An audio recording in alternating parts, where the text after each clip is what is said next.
All right, welcome back to our Judges study. We're going to finish chapter 21. And if you can see where I am, I'm in our church auditorium, and the pews behind me are actually up on the podium. We're getting things moved around, getting that floor changed out. So that works well during this time where we can't be in the building anyway. We're getting that done, and appreciate the elders and everyone involved in making the decisions to make that happen and getting that done. We wanted to continue with our study with Judges 21. We'll finish the book of Judges today, and then we'll go on into the book of Ruth and take a look at a happier story from this time period. If you remember, back in 19, we had some horrible events with the Levite and his concubine. And then in chapter 20, this caused a severe civil war to take place, in which at the end of yesterday's lesson we found the tribe of Benjamin had been reduced to 600 men. They had wiped out everybody else in the whole tribe. There were 600 men hiding in the rocks, trying to save themselves. Now, the men of Israel had sworn to each other at Mizpah that they were not going to give their daughters to anyone from the tribe of Benjamin. And the people came to Bethel, and this was after the battle. They come back, they're sitting there before God in the evening. They are weeping because they're realizing that because of what had been happening over the last couple of days, the last few weeks that had led up to it, all of these events, that there was one tribe that was going to be missing. And what a sad thing that was, even though they themselves were a lot of the reason that was the case. I mean, they were responsible for killing off the women and the children and everything else. But there they were after they had completely defeated Benjamin, destroyed Benjamin, and only a few had escaped and run off to hide. And so they said, well, what are we going to do about that? They got up the next day. They built an altar. They offered burnt offerings, peace offerings, sacrifice to the Lord. And then they started to say, we've got to do something about this. Well, which of all of the tribes of Israel, all the cities, which ones did not come up to this assembly to the Lord? And they had taken an oath before this saying whoever didn't come up to Mizpah would be put to death. So the people of Israel, feeling sorry for what had happened to Benjamin, feeling sorry that one of the tribes was going to be cut off if they didn't do something, said, what are we going to do about getting wives for these 600 men that escaped the battle and they're still alive, but they don't have any family now? 600 men wouldn't make much of a tribe. They've got to have some wives, to have some children to expand the tribe. They are sorrowful because one tribe has been cut off from the nation of Israel. What are we going to do? How are we going to solve this problem? We've already promised that none of us will give them our daughters to be their wives. And so because they were concerned that there was one group that had not come up, they found out that Jabesh Gilead, that part of one tribe, had not come up. And so they said, well, here's what we're going to do. We're going to go, and we're going to send 12,000 men to Jabesh Gilead and go strike them down for not coming when they were called. Mob rule can be rough, for sure. And that's kind of what we have here. There wasn't a king, remember. So they go and strike down the inhabitants of Jabesh Gilead. They kill all of the women who've known a man. They kill all of the men. They kill all of the little boys. But any of the little virgin daughters of that tribe, of that group, they saved.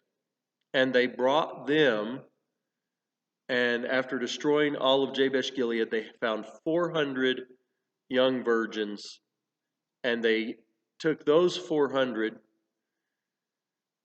and they said to the men of Benjamin, who were hiding in the rocks of Rimmon, they said, look, we've got some women that we're going to give you for your wives. And so they gave them 400. Of course, that wasn't enough. There were 600 men, and there's only 400 women here, 400 young ladies.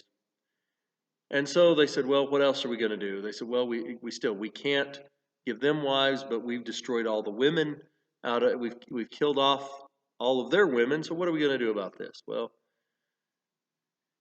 we've already said anyone who gives their daughters to anyone from the tribe of Benjamin is going to be cursed. So we can't do that. What are we going to do? So down in verse 19, they said, oh yeah, there's this yearly feast that we have to the Lord at Shiloh. And what we can do is when the girls come and they go out and the daughters of the people come out and they go out and they do their little dances and things.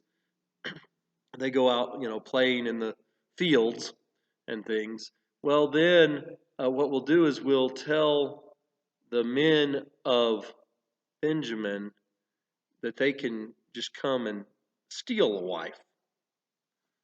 As if this story wasn't wild enough already, this is what they've determined they're going to do. Let them just kidnap a woman to be their wife. So they said, you go wait and ambush, you hide in the vineyards, hide in the bushes, and when you see the girls come out, you run out, you grab one, and you take her home with you. I mean, kind of picture the old image of the caveman grabbing a woman by her hair and dragging her back to his cave kind of thing. And that's how crazy this situation is here that they're dealing with. And that's where they are.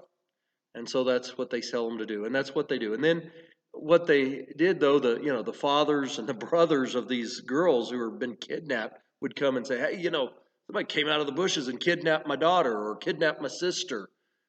And whenever that happened, they would complain to the leaders of the tribes of Israel about that. They would say, oh, be gracious, because we didn't get enough women for the tribe of Benjamin, and so they need a wife. And you're not guilty. It's not your fault because you didn't give them a wife, but they came and took a wife. And so that's what the people of Benjamin did. And they took their wives from the ones that got them from Jabesh Gilead, and then the rest that got them from stealing a daughter from someone. Can you imagine? I know if you have daughters, that's a frightening thought to think about. Can you imagine they're having a big gathering to serve the Lord, to worship God, and then people are coming in kidnapping the daughters in this situation, taking them home.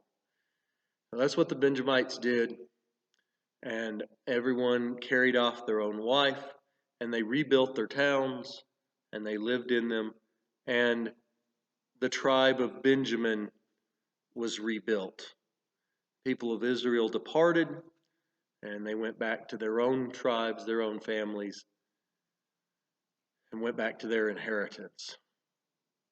And again, the very last verse of Judges reminds us again, in those days there was no king in Israel, and everyone did what was right in his own eyes. But this is building to something. Just what a mess it is, just like the mess behind me of these benches, the pews that have been pulled up out of the auditorium. It's a mess right now, but it's building towards something better.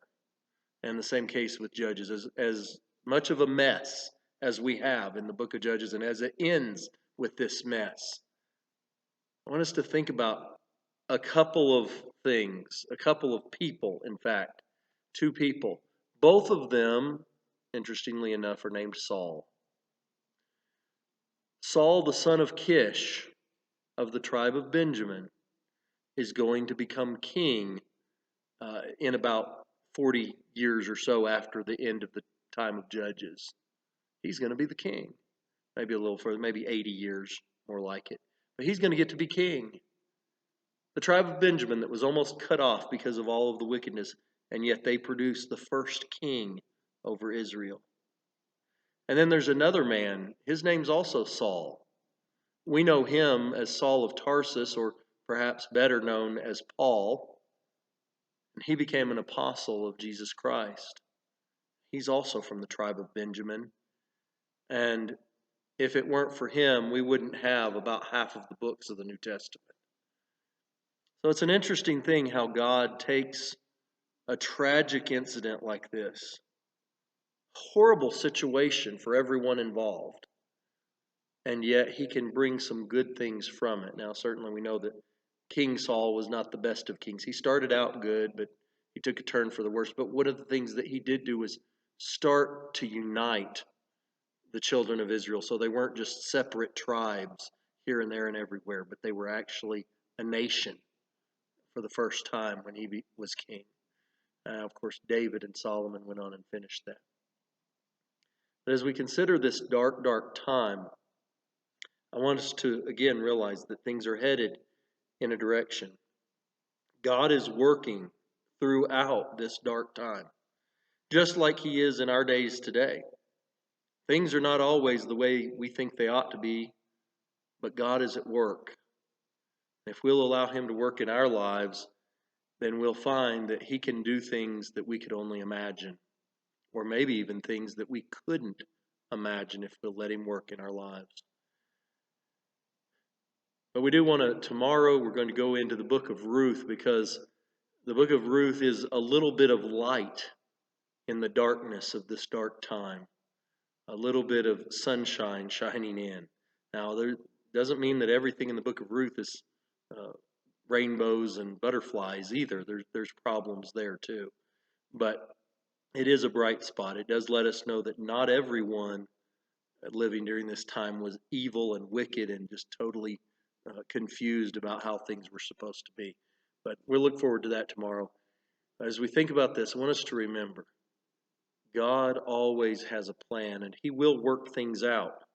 Even when we mess things up, even when we do things wrong, he's got an idea for how to fix it.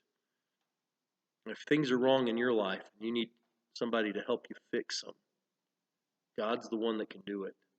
Jesus is the one that can help you get it done. Come to them.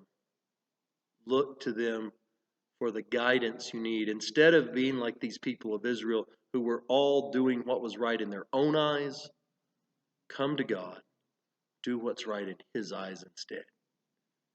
I hope that this study of Judges, as sad and depressing as it's been at times, I hope still that we've learned from it, that no matter how dark the time, God is there, and those who depend on him can have good things, even in the darkness, even in the evil, wicked times. Hope that it's been beneficial to you and that you've grown from our study together. See you next time.